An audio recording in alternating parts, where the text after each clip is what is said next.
Marvel Superhero Adventures. Dino-Mite Danger. Kamala Khan and her class took a field trip to the Museum of Natural History. They went straight to their favorite display, the dinosaur skeletons. Kamala and her friends gathered around the skeletons. The museum had so many dinosaurs to look at. Some were bigger than elephants. Others were smaller than dogs. One boy leaned close to his favorite skeleton, an inosaur.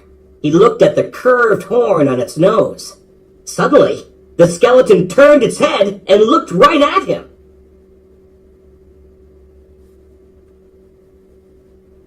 One by one, the dinosaur skeletons came to life. They roared so loudly the windows shook. They pulled and slashed with their claws until they snapped the strong cables that held them in place. The dinosaurs were free. Everyone was in danger. Lucky for them, Kamala Khan was secretly the superhero Ms. Marvel. She ducked behind a map and changed into her superhero costume. Ms. Marvel knew she needed help. She called another superhero, her friend Carol Danvers. As the phone rang, a dinosaur charged right at Kamala. She made her hand bigger and caught the dinosaur before it could reach her. Out in space, Carol Danvers was playing checkers with Rocket and Groot when her phone rang. "Captain Marvel here," Carol said. "Oh, hi, Kamala." "What? Dinosaurs? I'll be right there." "Did you say dinosaurs?" asked Rocket. "We're coming too." "I am Groot," agreed Groot. Kamala hung up the phone and sprang into action. She made herself gigantic and punched a T-Rex in the face. The skeleton fell apart and hundreds of bones flew through the air and landed in a huge pile. But the bones didn't stay piled for long. Captain Marvel, Rocket, and Groot charged into the room just in time to see them float off the ground. The bones started forming themselves back into a T-Rex. The heroes made a plan. Captain Marvel would keep the dinosaur skeletons from getting out of the room. 3 velociraptor skeletons had already escaped. Kamala, Rocket, and Groot would get all the people to safety and find the sneaky raptors. Captain Marvel shot a huge blast of energy from her fingertips. The energy blew the skeletons to bits. Bones clattered to the ground. Everyone else ran for the door. "I'll keep blasting them when they come back to life," Captain Marvel called. "Don't worry about me." She sealed herself in the room with the skeletons. Kamala, Rocket, and Groot ran after the velociraptors. The skeletons didn't attack anyone. It looked like they just wanted to get to the planetarium? Kamala asked. "Looks like it," Rocket said. "Groot, can you?" "I am Groot," said Groot, nodding. Strong branches shot from his sides and grabbed the velociraptors, making a cage around them.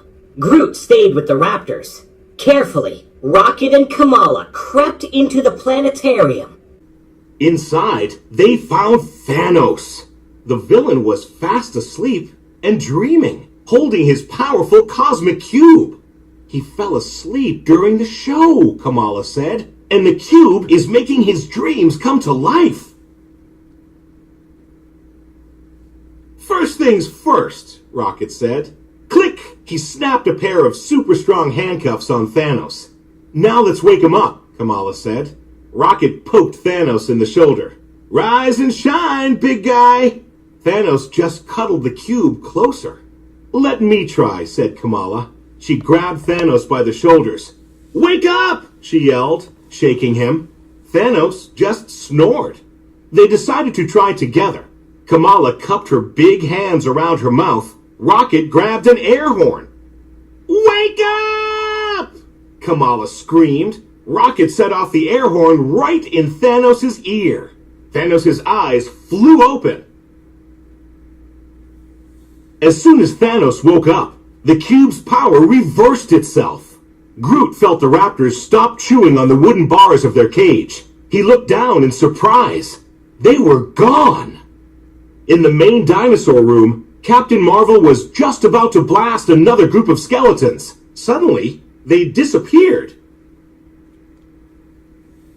A moment later, skeletons all over the room popped into their proper places in the display. Cables snapped around the skeletons, holding them up. Everything was back where it belonged. In the planetarium, Thanos yawned. "What an odd dream I was having," he said. "It featured several dinosaurs and—" "We know," yelled Kamala and Rocket. Thanos was confused. "What?" he said. "How did you—" "Doesn't matter," Rocket said. "Come on, Sunshine, let's go." On the roof of the museum, Kamala said goodbye to her friends. "Thank you so much," she said. "You're very welcome," said Captain Marvel. "We make a good team." "I am Groot," added Groot. "He's right. That was kind of fun," Rocket said. "And don't worry, we'll take good care of Thanos and his toy." Kamala jogged back to her classmates. "There you are," her teacher called to her. "Well, it's been quite a trip, but we still have an hour before the bus shows up. How about we check out the planetarium?" Kamala nodded sleepily. It had been a long day, and she knew that the planetarium was a great place for a nap.